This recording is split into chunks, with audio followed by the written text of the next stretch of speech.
Les infirmiers et spécialistes en otorhinolaryngologie ORL renforcent leurs capacités dans la ville d'Agboville.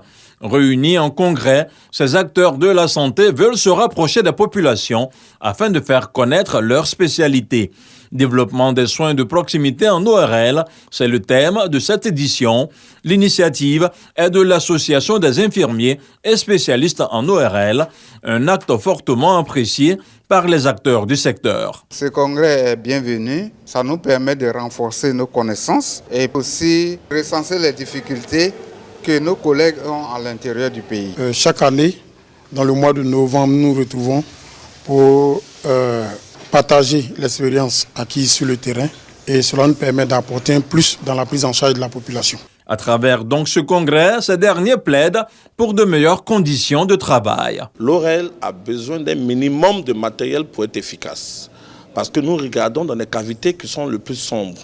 Équiper les hôpitaux, les centres de santé et puis affecter les spécialistes qui sont formés dans les endroits où ils seront le plus efficaces. Durant ces 48 heures, les populations ont bénéficié gratuitement de consultations foraines.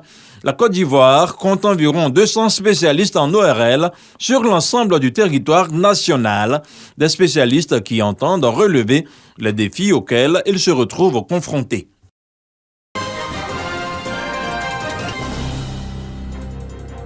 Sur un site d'1,5 hectare aménagé au centre du village de Biliowa et choisi pour fêter l'événement, la ministre Miss Belmondo Dogo pose la première pierre du futur marché de cette localité.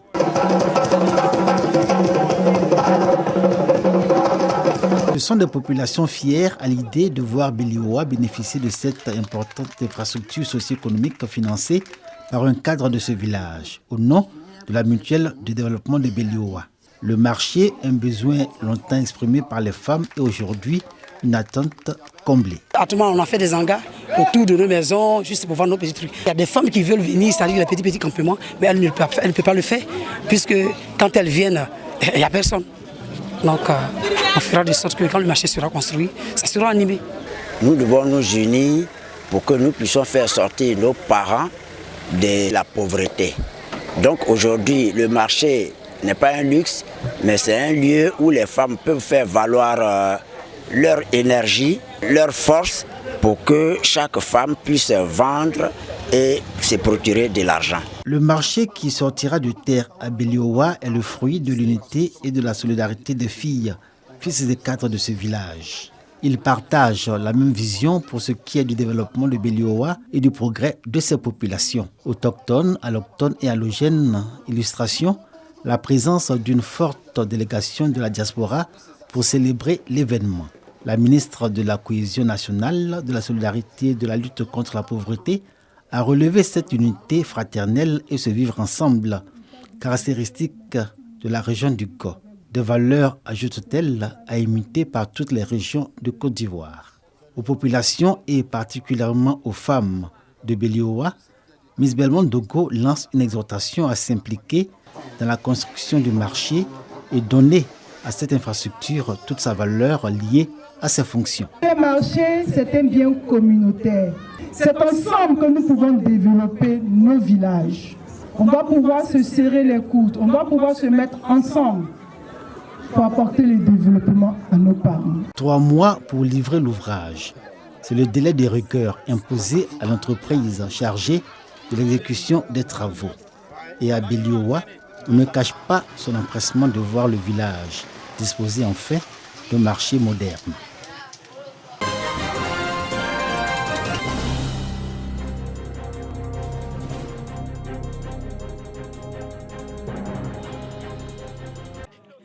Renforcer le climat de paix sociale entre les populations, c'est dans cette dynamique que s'est engagée depuis quelques années la Fédération nationale des confréries d'Ozo de Côte d'Ivoire.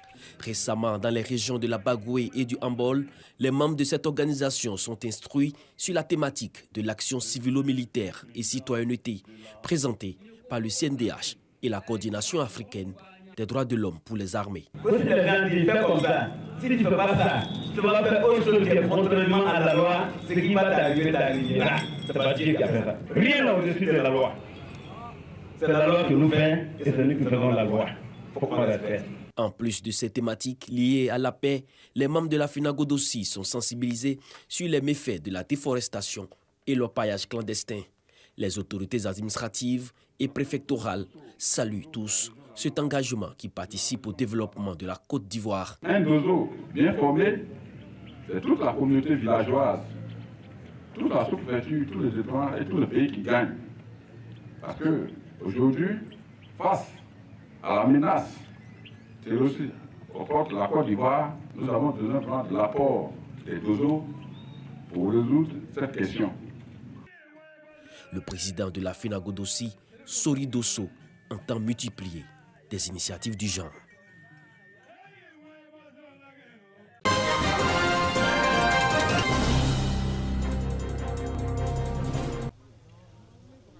Konela, village situé dans la sous-préfecture de Kimbirela Nord, dans le département de Ménignan, région du Folon, extrême nord du pays.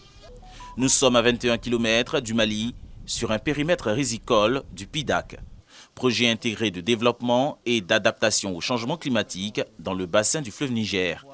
Ici, le projet expérimente sur 18 hectares la production intensive d'une nouvelle variété de riz améliorée appelée le JT11 sur la rive du fleuve Baoulé. Grâce à cette méthode, le riz JT11 peut atteindre un rendement d'1,5 tonne à l'hectare. 120 jours après les semis, le résultat est tangible.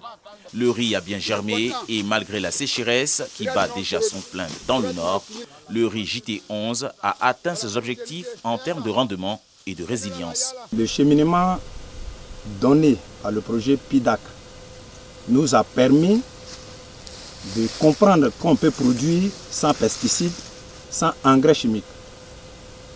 Et cette production nous a permis d'économiser en argent, d'assainir nos différents villages.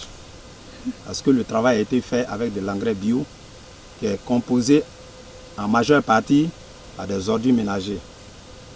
Les bouches de vaches venant des parcs d'élevage. Il n'y a pas que le riz qui est produit dans les 6 villages bénéficiaires de l'appui du PIDAC. Le maïs également fait partie des superficies emblavées. Au total, 66 hectares de riz et 54 hectares de maïs. Un investissement gratuit dont les revenus reviennent exclusivement aux populations pour leur autonomisation et leur résilience aux frontières. Nous pouvons dire que notre objectif a été atteint parce que là, nous avons vu un bon taux de germination.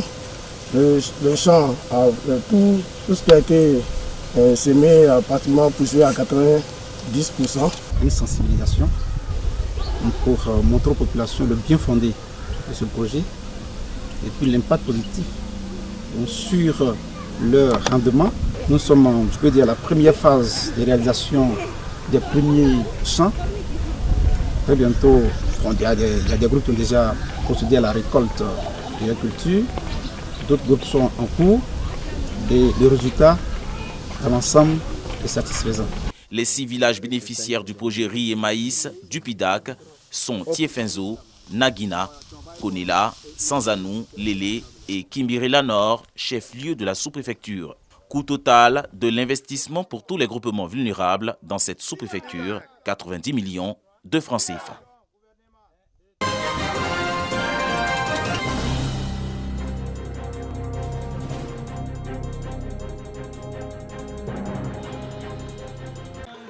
DBT, chef-lieu des 11 villages du canton Bandi.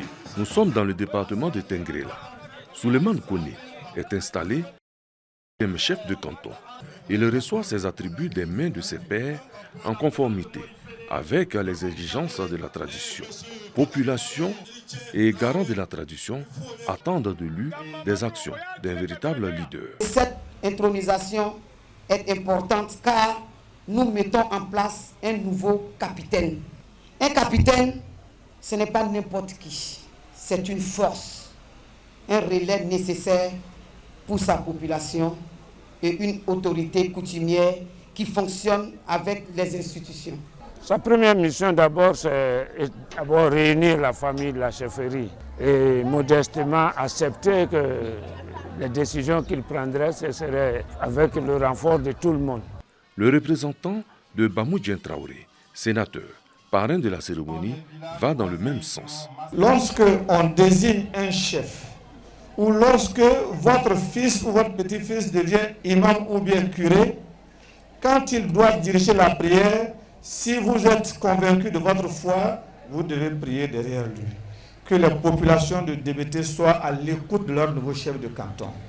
Souleymane Koné, le nouveau chef du canton Bandi à Tengrela, est âgé de 69 ans. Il est marié et père de 10 enfants. Sa cérémonie d'installation était placée sous le haut parrainage du ministre d'État, ministre de la Défense, Téné Birahima Ouattara.